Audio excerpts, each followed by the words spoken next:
guys, welcome back to the channel. Hope you all are doing good. Guys, நம்ம இந்த வீடியோவில் என்ன பார்க்க போகிறோம்னா சுவையான மீன் குழம்பு எப்படி பண்ணுறதுன்னு பார்க்கலாம் வாங்க. இந்த மீன் குழம்பு செய்கிறதுக்காக நான் ஒரு 1/2 kg கிழங்கா மீன் எடுத்து உப்பு மஞ்சள் தூள் போட்டு வாஷ் பண்ணி வச்சுருக்கேன். அடுத்ததாக நம்ம இந்த குழம்பு செய்கிறதுக்காக கொஞ்சம் இன்க்ரீடியன்ஸ் எல்லாம் எண்ணெயில் வதக்கி பேஸ்ட் ஆக்க போகிறோம். ஸோ இந்த இன்க்ரீடியன்ஸ்லாம் வதக்கிறதுக்காக முதல்ல ஸ்டவ் ஆன் பண்ணி ஒரு பேன் நல்லா சூடு பண்ணிக்கோங்க.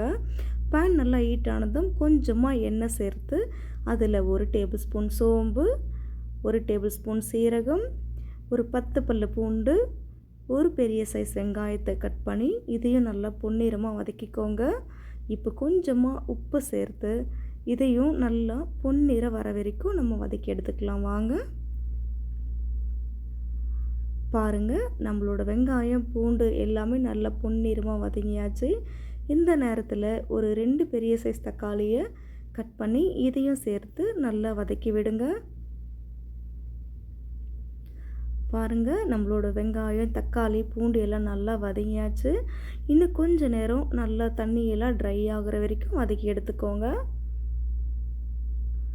இந்த நேரத்தில் நம்ம கொஞ்சம் மசாலாஸ்லாம் ஆட் பண்ண போகிறோம். இதுக்கு முதல்ல ஒரு 1/2 டீஸ்பூன் மஞ்சள் தூள் சேர்த்துக்கோங்க. இது கூடவே 1 table spoon Kashmiri red chilli powder, 2 table spoon normal red chilli powder, 4 table spoon மல்லித்தூள் இது எல்லாம் சேர்த்துக்கோங்க. சேர்த்து நல்லா ராஸ்மல் போகிற வரைக்கும் நல்லா வதக்கி எடுத்துக்கோங்க.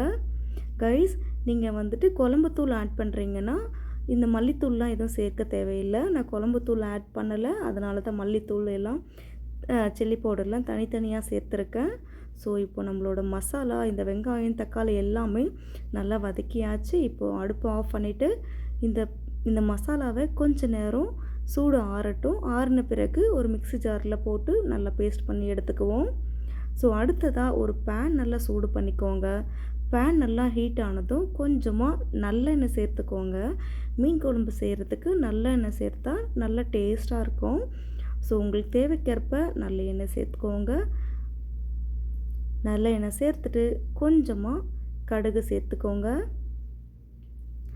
கடுகு சேர்த்து பொரிஞ்சதும் இது கூடவே கொஞ்சமாக வெந்தயத்தை சேர்த்துக்கோங்க. வெந்தயம் அதிகமாக சேர்க்காதீங்க, ஏன்னா கசப்பெடுக்கும், அதனால தான். அதே போலவே வெந்தயத்தை கருகவும் விடக்கூடாது.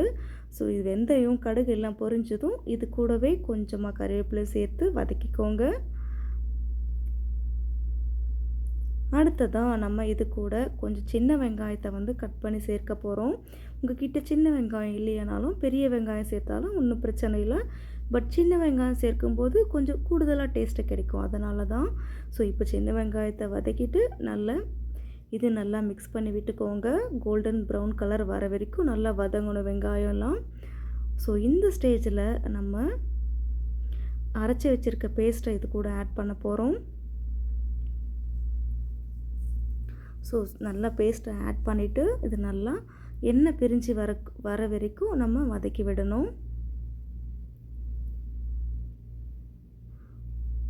ஸோ கைஸ், நல்லா எண்ணெய் பிரிஞ்சு வர வரைக்கும் நல்லா மிக்ஸ் பண்ணி விட்டுட்டே இருங்க. இந்த அளவு நல்லா எண்ணெய் எல்லாம் பிரிஞ்சு வந்ததுக்கப்புறம் நம்ம இதுக்கு தேவையான புளிக்கரைச்சல் கொஞ்சம் ஊற்ற போகிறோம். புளியை அதிகமாக சேர்க்காதீங்க மீன் குழம்புக்கு. ரொம்ப புளி சேர்த்தா அது நல்லா இருக்காது. நான் ஆல்ரெடி 2 தக்காளி புளிக்காக சேர்த்துருக்கேன், புளிப்புக்காக. இப்போ கொஞ்சமாக ஒரு லெமன் சைஸ் புளி எடுத்து நல்லா கரைச்சி அதில் தண்ணி மட்டும் ஆட் பண்ணிக்கிறேன். ஸோ அடுத்ததாக நம்ம இந்த குழம்புக்கு தேவையான தண்ணீரும் சேர்த்து நல்லா மிக்ஸ் பண்ணி விட்டுக்கோங்க. நான் இப்போ நம்ம மசாலா அரைச்ச மிக்ஸி ஜாரை நல்லா வாஷ் பண்ணி அந்த தண்ணி இதில் ஆட் பண்ணுறேன். அது கூடவே கொஞ்சமாக அடிஷ்னலாக தண்ணி சேர்த்துக்கோங்க. சேர்த்து எல்லாமே நல்லா மிக்ஸ் பண்ணி விட்டுட்டு உப்பு இருக்கான்னு செக் பண்ணிக்கோங்க.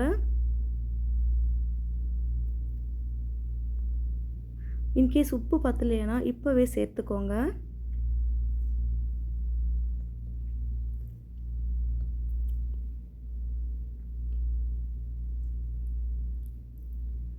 கைஸ், இப்போ நம்ம உப்பு எல்லாம் பார்த்தாச்சு. ஸோ அடுத்ததாக ஒரு பிளேட் வச்சு நல்லா மூடி வச்சு நல்லா கொதிக்க விடுங்க இந்த குழம்ப. பாருங்கள், நம்மளோட குழம்பு நல்லா கொதிச்சுட்டு இருக்குது. ஸோ உங்களுக்கு எந்த அளவுக்கு வேணுமோ குழம்பு அது வரைக்கும் நல்லா சுண்டி வரட்டும். உங்களுக்கு ரொம்ப தண்ணியாக வேணும் இல்லை ரொம்ப திக்காக வேணுன்றது பொறுத்து உங்களுக்கு மீன் ஆட் பண்ணிக்கோங்க. ஸோ எனக்கு இந்த திக்னஸ் போதும் கைஸ். இப்போவே ரொம்ப கம்மியாயிட்டிருக்கு, தண்ணியில் நல்லா சுண்டி வந்திருக்கு. ஸோ இந்த ஸ்டேஜில் நம்ம வாஷ் பண்ணி எடுத்து வச்சுருக்க இந்த மீன் எல்லாமே சேர்த்துக்கோங்க. பாருங்கள், இப்போ நான் எல்லா மீனையும் சேர்த்துக்க போகிறேன்.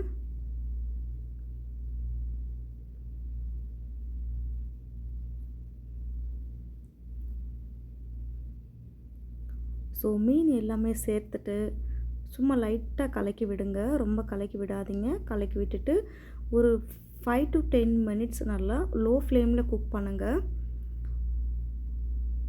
ஸோ நம்மளோட குழம்பு வந்துட்டு நல்லா கொதிச்சிடுச்சு, ப்ளஸ் 10 minutes ஆகிடுச்சு. நான் லோ ஃப்ளேமில் தான் குக் பண்ணேன். பாருங்கள் எவ்வளோ திக்காக இருக்குது. அண்ட் நம்மளோட மீனுமே ரொம்ப உடஞ்சி போகவே இல்லை. பாருங்கள் எப்படி இருக்குது, பார்க்கவே ரொம்ப டெம்ப்டிங்காக இருக்குது. கைஸ், இதே மாதிரி நீங்கள் எந்த மீன் எடுத்தாலும் இந்த மாதிரி ட்ரை பண்ணி பாருங்கள். கண்டிப்பாக உங்களுக்கு ரொம்பவே பிடிக்கும். ஸோ இப்போ இந்த மீன் குழம்ப நம்ம சாப்பிட்றதுக்கு ஒரு 5 hours முன்னாடியே செஞ்சு வச்சுட்டு அதுக்கப்புறம் சாப்பிட்டா நல்லா டேஸ்டியாக இருக்கும் கைஸ். இதே மாதிரி நான் சொன்ன இன்க்ரீடியன்ஸ்லாம் ஃபாலோ பண்ணி ட்ரை பண்ணி பாருங்கள் அண்ட் கமெண்ட் பண்ணுங்கள். தேங்க்யூ ஃபார் வாட்சிங்.